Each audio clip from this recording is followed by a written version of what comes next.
응답하실 말씀을 주십니다.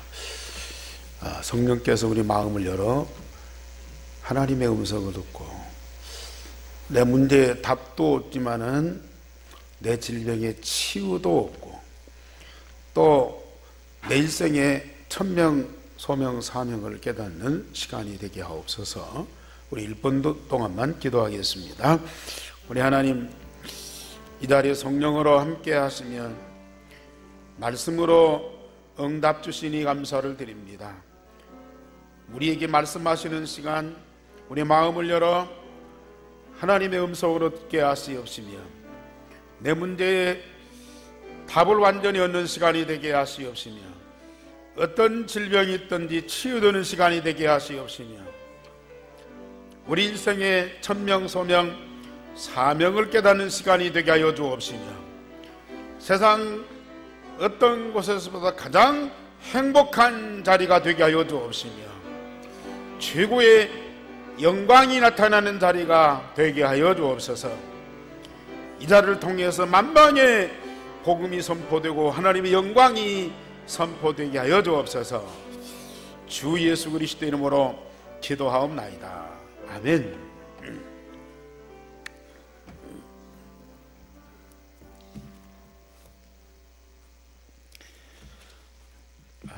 지난 금요일 날 팔라우 한국교회 그 김국건 장로님이 우리 교회를 다녀가셨어요. 예, 그분이 오셔서 이렇게 지난번에 우리 팀이 갔을 때 한국에 들어와서 계셔서 만나지 못해서 미안하다고 말씀을 하셨습니다. 근데 이제 제가 처음에 이 팔라우 선교 캠프 갔던 이 역사를 말씀을 드렸어요. 오세아니아 어느 나라를 가든지 아는 사람 전혀 없고 아는 사람이 있다 할지라도 일부러 안 만나고 무조건 현장에 가서 하나님이 예비하신 사람 만나는 그런 선교 캠프를 하는데 팔라우도 역시 마찬가지. 물론 인터넷 통해서 뭐 이런 한국 사람 저런 사람 찾아서 가서 도움 받으면 좋겠죠. 또 인터넷 보니까 한국의 선교사님이 한국 교회가 한 군데 있더라고요. 우리가 전혀 가보지도 않은 처음 가는 곳이기 때문에 그 한국 교회를 찾아가서 선교사님 도움 받고 인도 받으면 훨씬 편하고 쉽겠죠. 그런데 우리는 사람의 도움과 사람의 인도보다는 누구의 도움 받아요? 하나님의 도움. 누구 인도 받아야 해요? 성령의 인도 받는 것이 그게 훨씬 정확하고 쉽습니다. 그 비밀을 알기 때문에 우리가 첫 번째 가서도 호텔에 이제 이 짐을 풀고 이제 이 현장에 가면서 예배를 드렸어요. 그리고 제가 이제 메시지 줬어요. 분명히 이 팔라우에 복음 운동할 루디아 같은 제자가 준비되어 있다. 우리는 그 사람을 찾아야 된다. 정말 우리가 성령인도 제대로 받으면 하나님은 분명히 이 팔라우의 복음 운동 함께할 루디아 같은 제자를 분명히 만나게 하실 것이다. 그래서 기도하고 현장을 갔어요. 근데 뭐 어디가 어딘지 모르니까 무조건 차를 렌트해 가지고 이곳저곳을 그냥 길 열리는 대로 보이는 대로 갔어요. 그러다가 어떤 목사님 그래요. 공항 근처에 일본 사람들이 세우는 신사가 있는데 이 나라의 영적 상황, 이 나라의 종교 이런 것들을 먼저 파악하고 사단이 흑암이 어떻게 역사하는가를 보고 그걸 꺾어야 된다. 그러면서 공항 근처에 이제 이 일본 사람들이 세운 신사가 있으니까 그 현장을 가보자. 그래서 이제 그 길로 갔어요. 가더니 이게 가는 길에 삼거리가 나와요. 이게 오른쪽으로 가니까 그 에어포트 공항이 이 표시가 돼 있더라고. 그래서 한참 가도요, 공항이 안 나타나. 간판도 없어. 그래서 막 이 골목 저 골목 막 돌아다니다가요, 여기 이 공항이 없는가 보다. 분명히 공항이 있을 때인데 우리가 못 찾으니까 제가 그랬어요. 엉뚱한 소리를 했어요. 우리가 오다가 본 그 에어포트 그 간판이 방향이 잘못됐다. 좀 왼쪽으로 가야 되는데 그 간판이 잘못됐다. 그러니까 우리가 반대편으로 가보자. 그래가지고 돌아와서 그 반대편 방향으로 갔어요. 이게 얼마 한 3, 4km 가니까 도로가에 한국교회 간판이 딱 붙어 있어요. 우리 애초에 우리는 현지인들 전도해야 되니까 한국 사람은 만나지 말자. 그리고 갔는데 한국교회 간판이 길가에 있으니까 안 들어갈 수가 없잖아요. 왔으니까 우리가 인사라도 하자 해서 교회에 들어가서 그 선교사님 만났어요. 만났더니 이분이 굉장히 반가워하면서 자기가 아는 그 베다니 하이스쿨 거기를 소개를 해줘서 가서 메시지도 하고 그랬어요. 그리고 그분이 소개해준 분이 그 어린이 전도협회 조라고 하는 사명자예요. 그때는 어린이 전도협회에서 애들도 전도하는 분이다 생각을 했어요. 근데 몇 차례 가고요, 이번에 가서 그분과 함께 이렇게 복음 운동하는데요, 진짜 그분이 루디아예요. 루디아. 얼마나 전도에 대한 열정이 있고 아이들과 영혼을 사랑하는 그 마음이 있는지요. 그분 통해서 이 전도의 문이 막 열리는데요, 지금까지 열린 문이 많지만은 앞으로 엄청난 문이 열릴 것 같아요. 근데 두 번째 갔을 때에 그 한국 선교사님, 하목사님이 우리 교회에 선교관이 있는데 숙소가 있습니다.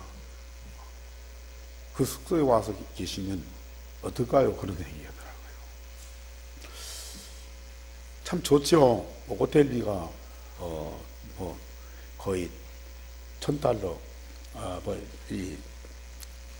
이상 되니까요. 그 호텔 가서 자고 또 이렇게 식사할 수 있는 기구도 장소도 있으니까 얼마나 편합니까? 그런데 우리는 대답을 안 했어요. 왜냐? 말씀하신 드린 대로 그분의 도움 받으면 편하고 좋아요. 근데 그게 이제 걸림돌이 될 수 있어요. 한 번 왔다 가는 데는 도움이 될 수 있어요. 앞으로 지속적으로 오다 보면 그분도 우리를 잘 모르고, 아직은 우리도 그분을 잘 모르고, 물론 예수 믿고 신앙생활하고 목회하고 다 신분은 분명하지만은, 그러나 그분들이 우리의 어떤 신분이나 정체 이런 걸 깊이 잘 모르잖아요. 우리도 그분과 교회의 성향을 아주 잘 모르잖아요. 잘 모르는 상태에서 안다 할지라도 덜컥 우리가 뭔가 함께 한다, 거기에서 많은 문제가 생겨요. 그래서 사람들이 쉽게 아는 사람, 또 힘 있는 사람, 또 이렇게 도움 줄 수 있는 사람 만나서 좋아요. 처음에는 좋아요.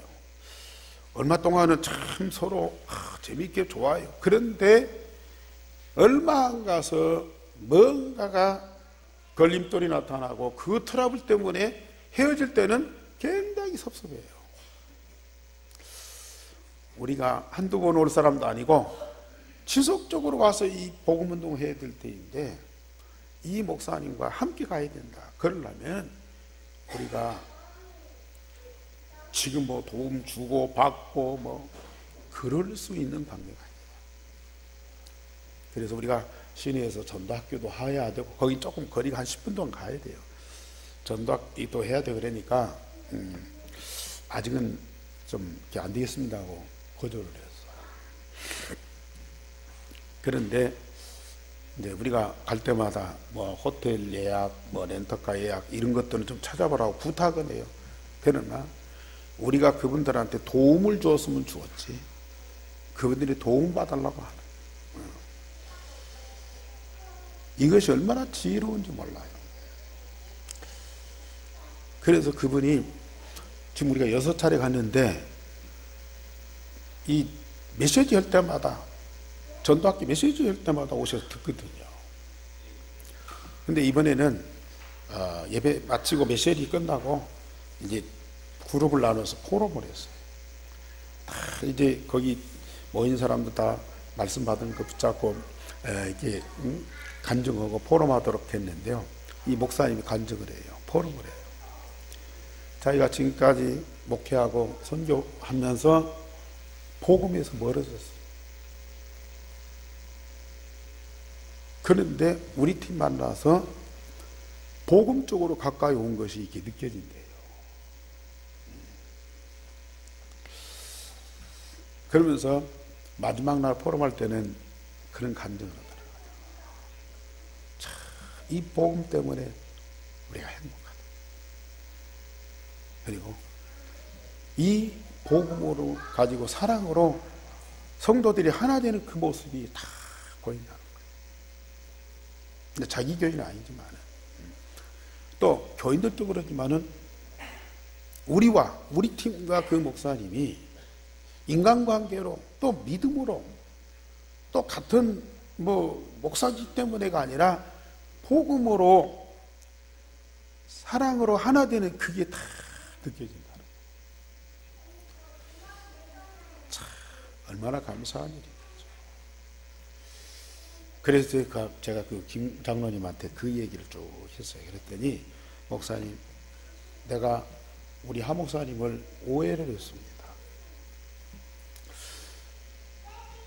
우리 교회 선교관이 있고, 아니 우리 선교팀들 오시면은 얼마든지 이렇게 숙소할 수 있는, 또 밥에 잡술 수 있는 그런 이제 시설이 돼 있는데 왜 우리 교회 안 모실까? 한두 번 오는 것도 아니고 여러 번 오시는데 왜 우리 교회 오라고 안 하시는가? 자기 목사님을 오해를 했다고. 그러면서 이 목사님 말씀 듣고 보니까 참 그게 맞네요.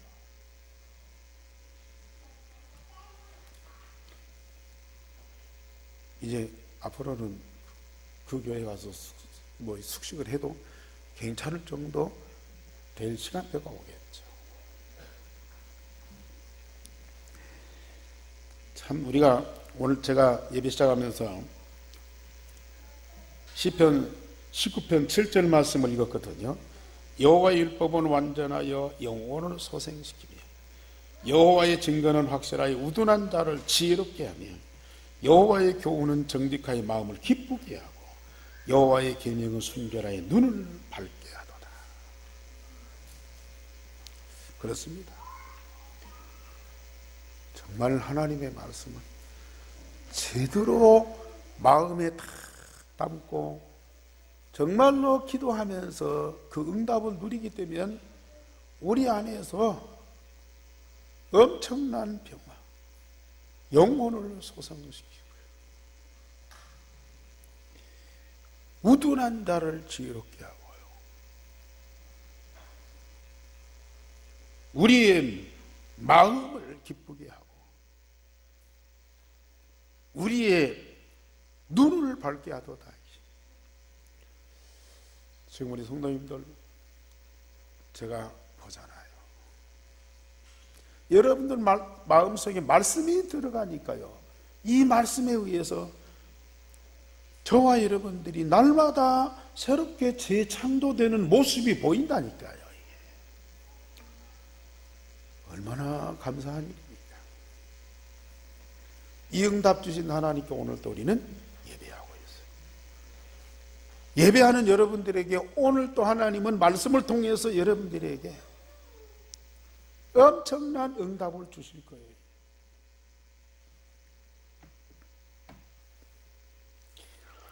그런데 저 이스라엘 사람들, 언약의 백성, 저 유대인들은요, 그 말씀을 그렇게 많이 받았어도 언약 되신 그리스도가 그 땅에 오셨는데도요, 이 말씀을 내게 주신 하나님의 언약으로 못 붙잡는 거예요. 그러니까 언약 되신 그리스도가 그 이스라엘을 구원하러 오셨는데도 그 언약 되신 예수님을 거부하고 십자가에 못 박아 죽여요.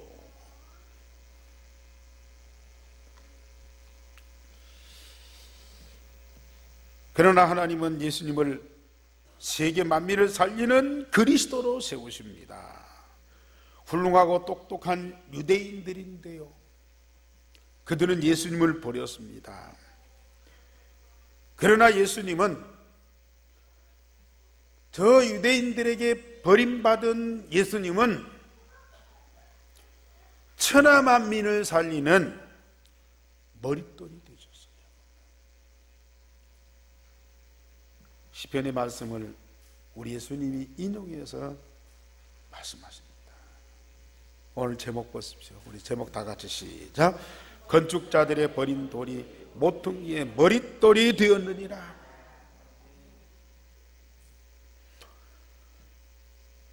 이스라엘을 구원하리 예수님이 그리스도로 오셨는데 이스라엘 백성들은 그 예수님을 거부하고 버렸다니까요. 버린 돌이 되었어요. 아니, 하나님 되신 예수님이, 만민의 그리스도이신 주께서 저 유대인들에 의해서 버림받은 존재가 됐다니까요. 한편으로는 얼마나 창피한 일이에요. 그런데 우리 예수님은 유대인들에게 버림받은 바 되었지만은 세계 만민을 살리는 머릿돌이 되셨어요. 우리 교회 입구 들어오시면은 그 대리석으로 이렇게 이 머릿돌이 있잖아요. 뭐 언제 건축 시작해서 언제 준공했다 그 머릿돌이 있잖아요. 굉장히 중요한 거예요.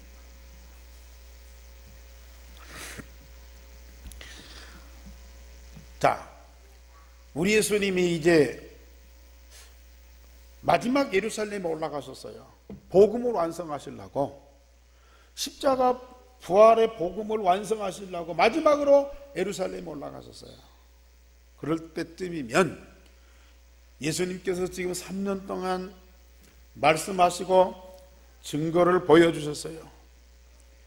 그렇다면 3년 동안 보고 들은 모든 사람들이 예수가 그리스도라는 사실, 하나님이 약속하신 메시아라는 사실, 우리의 모든 문제 완전한 해답 대신 그리스도라는 사실을 믿고 영접하고 구원받아야 되지 않겠습니까? 처음에는 몰랐다 할지라도, 1년, 2년 차에는 몰랐다 할지라도 3년 차에는 그걸 알고 대환영을 하고 하나님으로 높이면서 찬양을 해야 될 거 아닙니까? 물론 그리스도를 영접하고 지난주 삭개오처럼 그렇게 사모해서 앞으로 달려가 이 돌 무화과나무 위에 올라가서 예수님을 사모했어요. 그래 예수님이 그 집에 들어가서 요하면서 이 집에 구원이 이르렀다. 그런 사람도 있어. 그런데 극소수라. 이스라엘의 지도자들, 오늘 성경의 대제사장들, 또 장로들, 또 서기관들, 이런 훌륭한 사람들이요 거의가 예수님을 배반하고 예수님을 십자가에 죽이려고 모든 전략을 다 짜는 거예요. 이제 마지막 때 예수님이 예루살렘 성전에 들어가셔서 계속 말씀하시죠. 마지막 때에 가장 중요한 말씀을 하시는데요. 그래 사람들이 몰려들어와서 그 말씀을 듣는데 이 유대의 책임자들이 그 말씀을 듣고요, 은혜 받는 것이 아니고 지금까지 예수님을 잡아 죽이려고 온갖 수단과 방법을 동원했는데 백성들 때문에 무서워서 못했거든요. 그러니까 어떻든지 예수님의 말씀 속에서 이 흠을 잡고 책을 잡으려고요.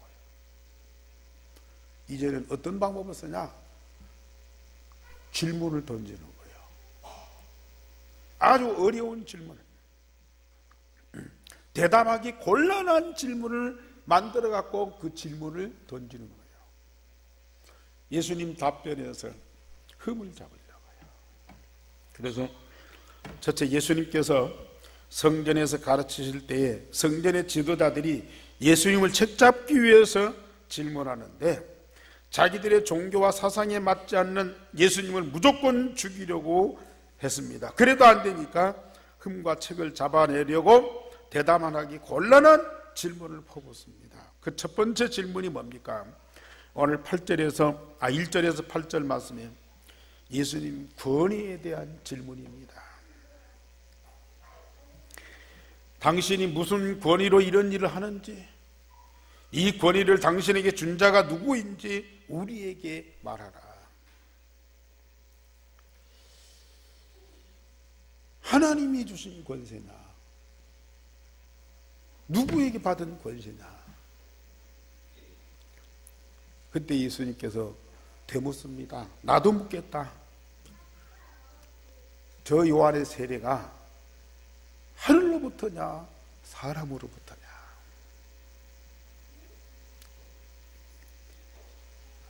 그뒤 그 말을 듣고요, 서로 의논하는 거예요. 고민에 빠졌어요. 만약에 하늘로부터 왔다, 하나님으로부터 온 세례라면 왜 안 믿었느냐? 왜 세례 요한의 세례를 안 받고 왜 그 말을 안 믿었느냐? 만약에 사람으로부터 왔다 그러면 백성들이 다 그를 선지자로 믿었거든요. 백성들이 인정한 그 선지자를 이 사람들이 거부했어요. 그럼 백성들이 가만히 있겠죠. 그러니까 하나님께로부터 왔다고도 못하고 사람으로부터 왔다고도 못하고 우리 알 수 없다. 그러니까 예수님도 나도 말할 수 없는 거야. 나도 무슨 권위로 이런 일을 하는지 알려줄 수 없다 그랬어요. 사실은 하나님으로부터 왔다, 사람으로부터 왔다, 책 잡을 것이 분명하거든요. 그러니까 너희들이 대답 안 하는데 나도 대답 안 한다. 두 번째 질문입니다. 가이사에게 세를 바치는 것이 마땅하냐 잘못되느냐, 그걸 예수님한테 묻는 거예요. 그러면서 이 서기관들과 대제사장들이 예수님의 비유의 말씀을 듣고 뭐라고 묻는 거니? 당신이 예수를 총독의 다스림과 권세 아래 넘기려 하여 정탐들을 보내어 그들을 스스로 의인인 체하며 예수의 말을 책잡게 했다 그랬어요. 그러면서 말로는 선생님이여 우리가 아노니 당신은 바로 말씀하시고 가르치시면서 사람을 외모로 취하지 아니하시고 오직 진리로 하나님 도를 가르치나이다. 높여 축혀 세우면서 하는 얘기가 우리가 가이사에게 세를 바치는 것이 옳습니까? 옳지 않습니까? 예수님이 그 관계를 아시고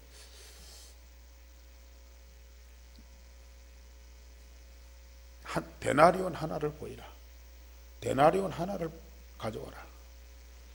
그러면서 이 데나리온에 누구의 형상이 있느냐? 가이사의 형상이 있습니다. 로마의 황제 가이사의 형상이 있습니다. 그러면 가이사의 것이니까 가이사에게 바치고, 만약에 하나님 것이라면 하나님께 바쳐라. 당시 이스라엘이 로마의 식민지요. 가이사 황제의 이 지배를 받으면서 이스라엘 백성인데도 로마에다가 가이사 황제한테다가 세금을 바치는 거라. 그래 얼마나 억울한 일이요. 그래 지난주에 말씀드린 대로 삭개오가 세리장이었어요. 이스라엘 백성이면서도 유다인들에게 그렇게 미움받는 사람이었어요. 특별히 이 세금 문제, 민감한 문제 아닙니까?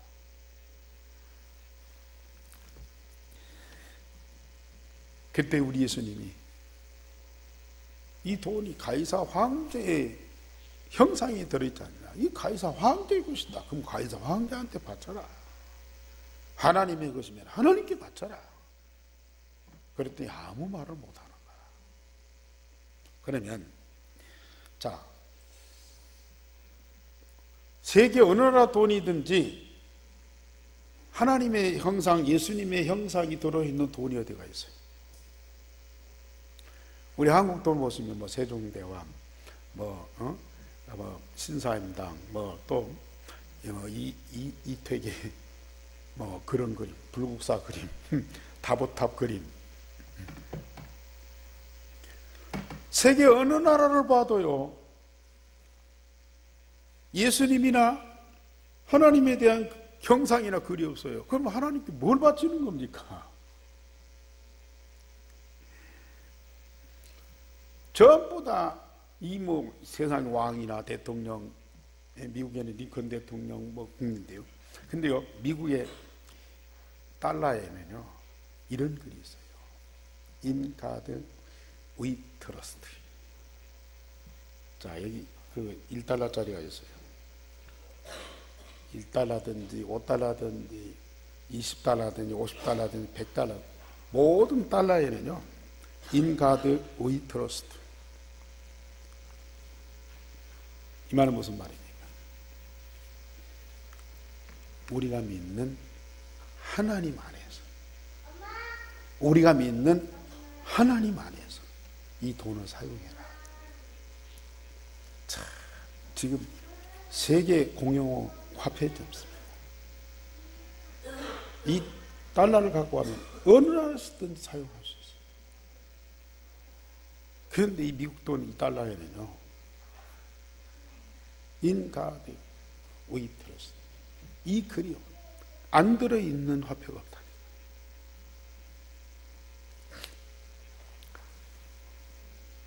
정말 하나님이 미국을 축복할 수밖에 없어요.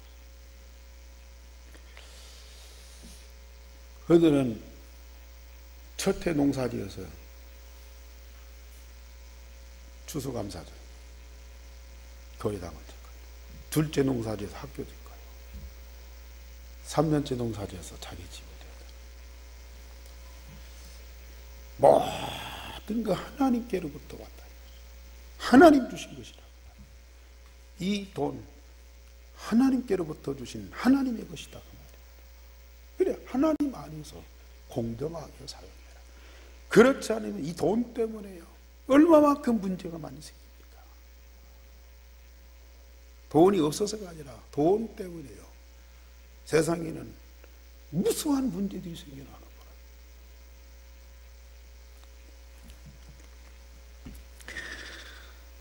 자, 돈에는 안 쓰여 있어도 성경에는 분명히 밝히고 있습니다. 구약시대 이스라엘 백성들 보고 첫 열매, 첫 새끼 하나님께 드리라. 10의 1조 하나님의 것이다. 매주 소와 양으로 하나님께 제사 드리라. 절기 예물 드려라. 성전세에 바쳐라. 이 돈은요, 진짜 하나님의 영광을 위해서 먼저 쓰여져야 되고요, 사람을 위해서도 공정하게 또 쓰여져야 돼요. 어떤 사람은 하나님께만 하고 사람한테는 막 인색한 사람입니다. 우리는 이 돈을 가족들한테도 잘 써야 되고요, 또 국가에도 세금 떼먹지 말고요, 제대로 바쳐야 돼요. 우리가 사회활동하면서 어떤 모임이나 이 단체 회비도요, 자기가 소속되어 있으면 제대로 낼 수 있어요. 물론 다 그걸 지킬 수는 없지만요, 그래도 그 중심을 갖고 있어요. 그러면서 또 이 사람들이요, 예수님 책잡이에서 세 번째 질문합니다. 특별히 이 질문은 누구냐? 영혼이 없고 내세가 없고 부활이 없다고 믿는 사두개인들, 이들도 역시 성전을 장악한 사람들이죠. 그런데 이 사람들이 예수님께 질문합니다. 모세율법에 보면 한 여자가 한 남자한테 결혼했는데 아이가 없이 그 남편이 죽었다. 그러면 둘째 동생한테 이제 결혼해서 같이 살아요. 둘째가 자기 형수를 데리고 살아요. 왜? 아이는. 근데 그 둘째도 아이를 못 낳고 죽었다. 이게 이제 이 사람들 비유지만은 7 형제가 있는데 7 형제가 아이를 다 못 낳고 죽었다. 그러면 이 한 여자가 7 형제의 아내가 됐는데 장차 천국에서 부활할 때에는 누구의 아내로 부활하겠느냐? 여러분들 어떻습니까? 이 복음 반대편에서 이 생각하는 사람들이 엉뚱한데 지혜가요 굉장히 많습니다. 우리 복음 가진 사람들이, 믿는 사람들이 대답할 수 없는 그런 질문들이 많다니까요. 누구의 아내가 되겠습니까? 물론 성경에 답이 나와 있지만은 세상에서는 시집도 가고 장가도 가고 아들도 낳고 가정도 이루고 세상을 살지만은 천국에는 장가 가는 것도 시집 가는 것도 없다. 부활하는 하나님의 나라에서는 우리 구원받은 사람들이 천사와 동등이고 육신의 부모의 자녀가 아니고 하나님의 자녀다. 그리 대답을 했어요. 천국에서는 시집 가는 것도 없고 장가 가는 것도 없다. 그러니까 두 가지 반응이에요. 그럼 무슨 재미로 사냐? 어? 남자가 여자, 여자가 남자 만나서 사랑하면서 사는 것이 그게 인간의 그 즐거움인데 그 무슨 재미로 사냐?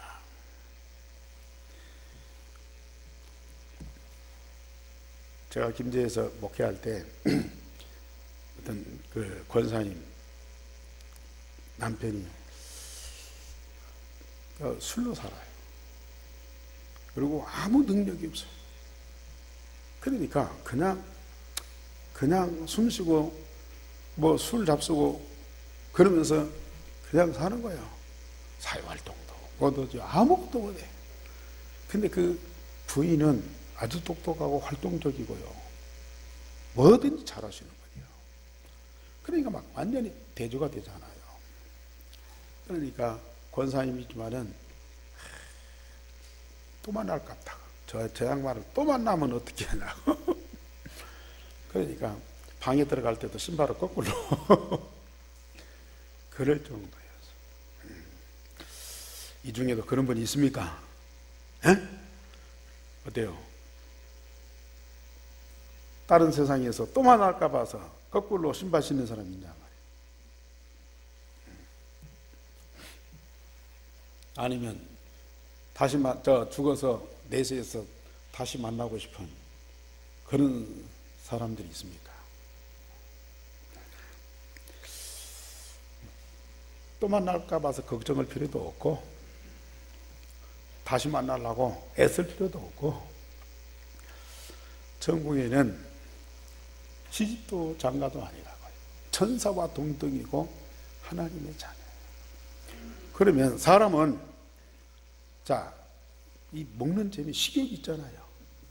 맛있는 거 많이 먹고 싶어서 식욕이 있어요. 또 남녀간에 사랑하고 싶으면 성욕이 있어요. 그리고 뭐 집도 잘 짓고 차도 좋은 거 사고 또 뭐 재산도 많이 들리고 물욕이 있잖아요. 자, 사람의 본능이 이런 욕망이 있는데 그런 욕망이 없으면 사람이냐? 그러잖아요.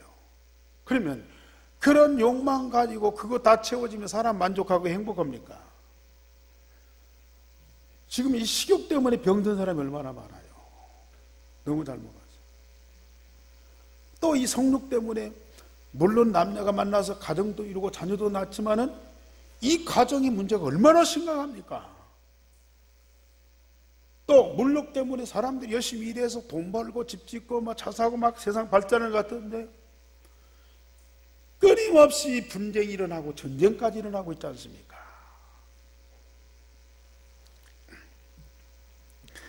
그러면 이런 거 없으면 인간이 사는 이 본질이 없잖아요. 근데요, 정말 이 식욕, 성욕, 물욕, 이 욕망만 있어야, 이거 채워져야만 인간이 만족합니까? 물론 육신이 살 때는 이거 없으면은 참 살 맛이 없죠. 사람이 아니죠. 참 죄송하지만 나이 90, 100살 되면 식욕도 성욕도 물욕도 다 없어. 그냥 사는 거예요. 그냥 숨 쉬고 사는 거지요. 어쩔 수 없어요.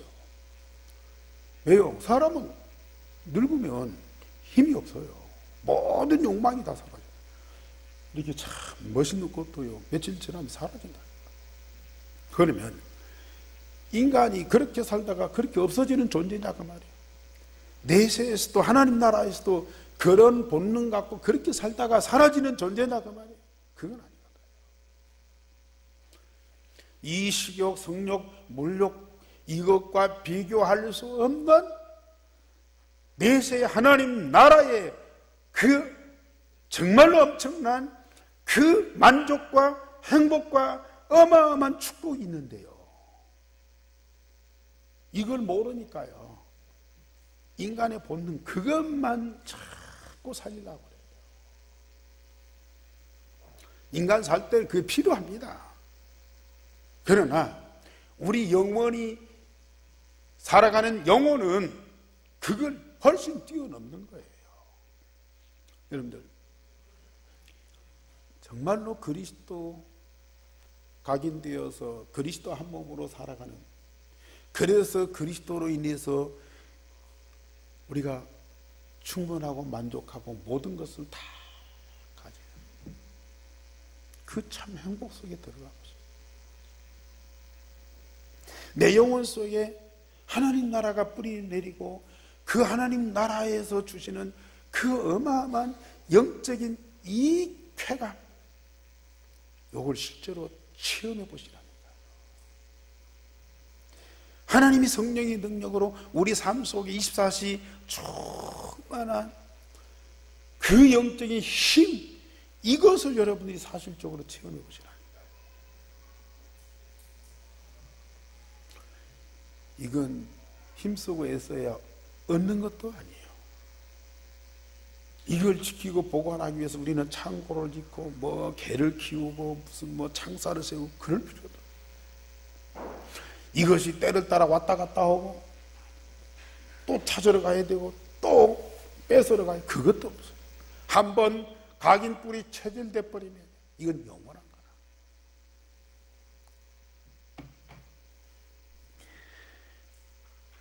하나님은 육신이 살아가는 이 정도의 나라가 아니라니까요. 정말로 하나님의 나라, 천사와 동등이요 하나님의 영원한 자녀라고 말이야. 그 축복을 우리에게 예비해 놓고 이걸 얻도록 하기 위해서 누구를 보내요? 그리스도를 보내셨어요. 자, 오늘 또 여러분들 예배하면서 어떤 그 느낌입니까? 저는 뭐요? 예배 전부터요 막 설레고요. 그렇게 감격스럽고 정말 하나님 함께하고 하나님 나라의 축복을 누리는 이 예배가요 얼마나 즐거운지요. 이 축복을 못 누리면 세상 나가서 아무리 성욕이, 식욕이, 물욕이 넘쳐나도요, 만족이 없고요. 그것 때문에 많은 갈등과 분쟁이 생깁니다. 자, 26절에서 40절에도요, 이런 훌륭하고 똑똑한 사람들이 예수님을 험잡기 위해서 질문했는데 예수님이 대답하니까요, 26절에 보면은 그들이 백성 앞에서 그의 말을 능히 책잡지 못하고 그의 대답을 놀랍게 여겨 침묵하니라 그래요. 할 말이 없어요. 그러니까 또 다른 사람들이 또 질문해요. 그러니까 40절에 뭐래요? 그들은 아무것도 감히 더 물을 수 없음이로라. 그런데도 이들은 예수님을 잡으려고 그래요. 예수님이 더 그리스도인 증거가 나타나면 나타날수록 이 사단은요, 예수님을 잡아주려고 그래요. 그래서 두 번째로 예수님은 진정한 답변을 하십니다. 9절에서 18절에 예수님께서 포도 농부의 비유를 말씀하세요. 그러면서 유대인들의 버림을 받아 죽으실 것을 말씀하시는 겁니다. 어떤 포도원 주인이요, 포도원을 만들어 놓고 먼 나라를 갔어요. 농부한테 세를 주고 갔어요. 얼마 있다가 돌아와서 그 포도원에 이 세를 받으려고 이 종을 보냈어요. 그랬더니 농부가요, 그 주인이 보낸 종을 갖다가 때리고 능욕하고 그리고 쫓아버렸어요. 두 번째 종을 보냈어요. 세 번째 종을 보냈어요. 역시 마찬가지. 그러니까 이 포도원 주인이 종을 보냈으니까 그러지 아들을 보내면은 세를 줄 것이다. 그런데요, 이 악한 농부들이 이 아들만 죽이면 포도원 내 것이다. 이 포도원의 상속자만 죽이면 이게 내 것이다. 그래서 그 아들까지 죽여버렸어요. 하나의 비유입니다. 뭡니까? 예수님이 이스라엘 백성, 언약의 백성 삼고 선지자들을 계속 보냈어요. 이스라엘 민족이 구원받고 축복받을 수 있는 답을 주는 그 선지자를 보냈어요. 그런데 옥에 가두고요, 때리고 심지어 죽이기도 했어요. 히브리서 11장에 그 믿음의 사람들이 누구한테 핍박을 받았느냐? 저 바벨론 사람, 저 블레셋 사람, 저 아소리 사람이 아니고 유대인들한테, 이스라엘 백성들한테 고난을 받고 핍박을 받았다. 하나님의 아들 예수님이 오셨어요. 예수님은 잡아주기. 물론 예수님은 죽으시러 오셨지만 이게 바로 이스라엘 백성들. 예수님이 비유로 말씀하지만은요, 정답을 주십니다. 저들이 나를 잡아 죽이는 거 당연한 것이고, 내가 저들에게 붙잡혀서 죽는 거 그것 때문에 내가 왔다. 그러나 41절 44절에 보면은 이스라엘 백성들이 그렇게도 존경하고 좋아하는 다윗, 그 다윗이 이 땅에 오실 예수 그리스도를 주라고 했잖아요.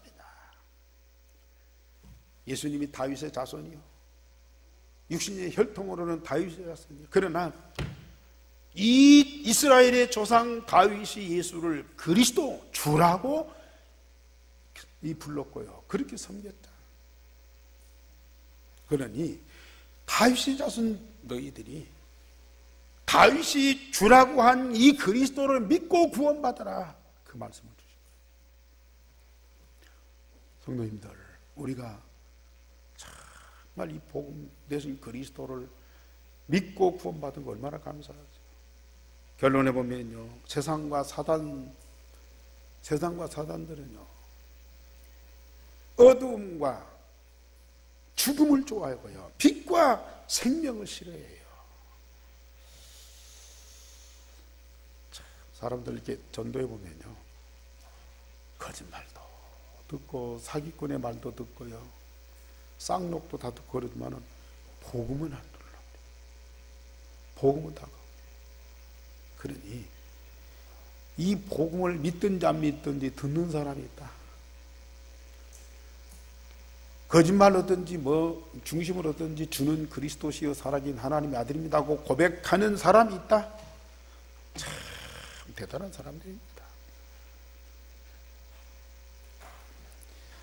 더군다나 우리는 하나님 주신 복음으로 구원받고 하나님 자녀가 돼서 이 자리에 있지 않습니까?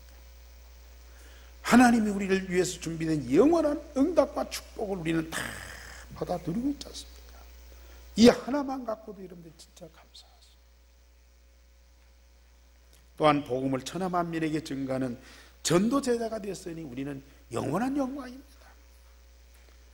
오늘도 우리 하나님을 마음껏 기뻐하고 즐거워하고 찬양하십시다. 그 응답을 가지고 우리 한 주간 또 현장에 사세요. 우리의 삶이 얼마나 복되고 형통합니까? 그 삶을 누리시기를 주님의 이름으로 축원합니다. 우리 하나님 감사합니다.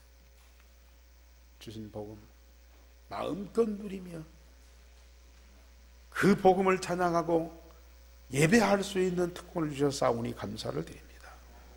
온 성도들이 축복 속에서 최고의 행복한 자가 되게 하시고 만민에게 산 증거를 가진 증인들이 되게 하여 주옵소서.